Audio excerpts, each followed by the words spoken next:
आज काम की खबर में बात कर लेते हैं ईपीएफओ की। दरअसल ईपीएफओ ने कुछ मामलों में ऑनलाइन ट्रांसफर क्लेम को सिंप्लीफाई करने के लिए यानी सरल बनाने के लिए कुछ अपडेट्स किए हैं।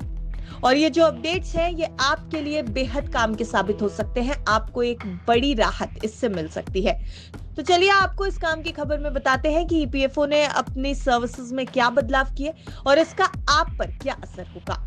ईपीएफओ ने कुछ मामलों में ऑनलाइन ट्रांसफर क्लेम को सरल बनाने के लिए कुछ सुधार किए हैं, कुछ अपडेट्स किए हैं। इस बदलाव से पीएफ ट्रांसफर प्रोसेस और ज्यादा आसान हो जाएगी। साथ ही ट्रांसफर करने में हो रही देरी को भी घटाया जा सकेगा। ईपीएफओ ने नौकरी बदलने वालों को एक बड़ी राहत देने के लिए ये कदम उठाया है। ये काम आधार और दूसरे डॉक्यूमेंट की मदद से आप आसानी से पूरा कर सकते हैं। कर्मचारी भविष्य निधि संगठन यानी ईपीएफओ अक्सर अपने नियमों में बदलाव करता रहता है ताकि लोगों को सही बेनिफिट्स इसके जरिए मिल सके। इसी के तहत ईपीएफओ ने ट्रांसफर नियमों में भी कुछ बदलाव किए। अब कर्मचारी आसानी से खुद ही अपने ईपीएफ अकाउंट को ट्रांसफर कर सकेंगे। दरअसल हाल ही में हुए बदलाव के तहत ईपीएफओ ने नौकरी बदलने पर प्रोविडेंट फंड के ट्रांसफर करने की पूरी प्रोसेस को आसान कर दिया है और अब नौकरी बदलने पर मेंबर्स को पुराने या नए एम्प्लॉयर के जरिए प्रोविडेंट फंड ट्रांसफर करने के नियम को खत्म कर दिया गया है। अब तुरंत ट्रांसफर हो सकेगा। कुछ मामलों में नियोक्ता के हस्तक्षेप की आवश्यकता को पूरी तरह से खत्म कर दिया गया है। ट्रांसफर प्रोसेस में इससे तेजी आती दिखाई देगी। दूसरा इसका बड़ा फायदा होगा सुविधाजनक मैनेजमेंट। सदस्यों के पास ईपीएफओ पोर्टल के सीधे ट्रांसफर की कैपेसिटी होगी, जिससे वो आसानी से अपने ईपीएफओ अकाउंट को मैनेज कर सकेंगे। बेहतर ट्रांसपेरेंसी भी इसका एक बड़ा फायदा है। सरल प्रोसेस ट्रांसपेरेंसी को बढ़ावा देगा और जितने भी ईपीएफओ यूजर्स हैं उनकी एम्प्लॉयर पर निर्भरता कम होती दिखाई देगी।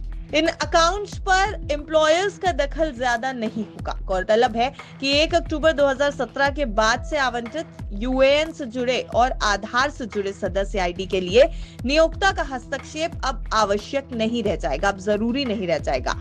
इसी तरह से 1 अक्टूबर 2017 के बाद जारी किए गए लेकिन एक ही आधार से जुड़े कई यूएएन से जुड़े सदस्य आईडी के बीच ट्रांसफर के लिए एक सरल प्रोसेस भी लागू कर दी गई है।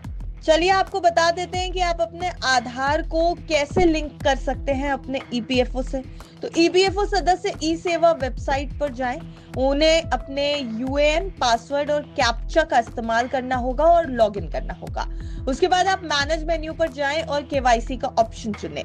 अब आधार के लिए बॉक्स को चेक करें, अपना 12 अंकों का आधार नंबर और अपना नाम वहां पर दर्ज कर दें जैसा कि आपके आधार कार्ड पर लिखा हुआ हो। वेरिफिकेशन के लिए जानकारी सबमिट करने के लिए सेव पर क्लिक करें।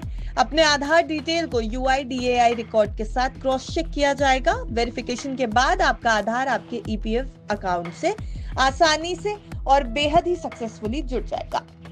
आपको बता दें कि यूएएन से जुड़े सदस्य आईडी और आधार से जुड़े ट्रांसफर के लिए ट्रांसफर प्रोसेस के लिए दोनों अकाउंट पर एक ही नाम, डेट ऑफ बर्थ और जेंडर होना जरूरी है। अलग अलग यूएएन से जुड़े सदस्य आईडी के बीच ट्रांसफर किया जा सकता है लेकिन कम से कम एक यूएएन 1 अक्टूबर 2017 से पहले का आवंटित किया गया होना चाहिए और उसी आधार नंबर से जुड़ा हुआ होना चाहिए। यह तभी लागू होगा जब नाम, डेट ऑफ बर्थ और जेंडर सभी सदस्य आईडी में एक समान होंगे। तो ईपीएफओ का ये जो नया रूल है, ये जो बड़ा बदलाव है, आपको क्या लगता है आपकी जिंदगी आपको क्या लगता है आपके जीवन पर इसका क्या असर पड़ेगा? कितनी आसान हो जाएगी पीएफ के ट्रांसफर की प्रोसेस? हमें कमेंट सेक्शन में जरूर बताएं। आपको ये काम की खबर का वीडियो अच्छा लगा हो तो इस वीडियो को लाइक और शेयर जरूर करें। ब्यूरो रिपोर्ट विस्तार।